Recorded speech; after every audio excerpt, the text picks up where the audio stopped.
तर पडळकरांकडून जयंत पाटलांवर खालच्या शब्दात टीका केली गेली। सांगलीच्या जतमध्ये बोलताना पडळकरांची जीभ घसरल्याचं पाहायला मिळालं।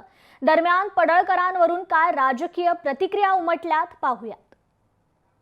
भारतीय जनता पक्षाच्या एका आमदारानं माननीय जयंत पाटील साहेब, स्वर्गीय राजाराम बापू पाटील यांच्याविषयी अतिशय पातळी सोडून काही विधानं केली। अगदी भारतीय जनता पक्षातल्या सुद्धा अनेकांना ही गोष्ट मान्य असेल असं मला वाटत नाही। अशा पद्धतीच्या वाचाळ वीरांकडून होणाऱ्या महाराष्ट्राच्या राजकीय ऱ्हासाला प्रत्यक्ष अप्रत्यक्षपणे हातभार लावण्याऐवजी राज्याचे प्रमुख या नात्यानं वेळीच पायबंद घालावा आणि महाराष्ट्राची सुसंस्कृत राजकारणाची परंपरा ही कायम ठेवावी। अशा लेवलला जाऊन एका मोठ्या नेत्याबद्दल नाही तर कोणाबद्दल तुम्ही वक्तव्य करणं हे चुकीचं आहे। या वक्तव्याचा आम्ही निषेध करतो।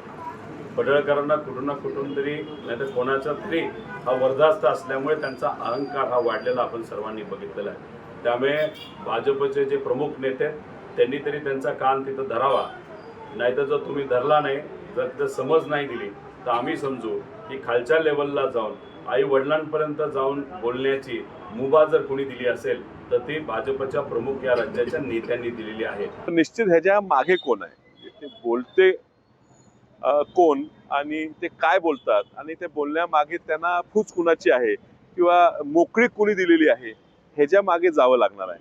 या राज्याला परंपरा आहे, सुसंस्कृत परंपरा आहे आणि ह्या राज्याची नेतृत्व करणारे स्वतःची प्रतिमा खूप स्वच्छ दाखवत असतील आणि मागणं त्यांच्या भोवतीनं त्यांच्या जवळ समजणारे लोक अशी भाषा करत असतील तर त्यांचा खरा चेहरा पुढे येतो। राजकीय संघर्ष होत राहणार आणि राजकीय भांडणं राहणारच, पण ही परंपरा जर तुम्हाला सांगलीत आणायची असेल तर मला अडचण वाटते। ह्या जिल्ह्याचंच नाही तर राज्याची सुद्धा मला चिंता वाटते।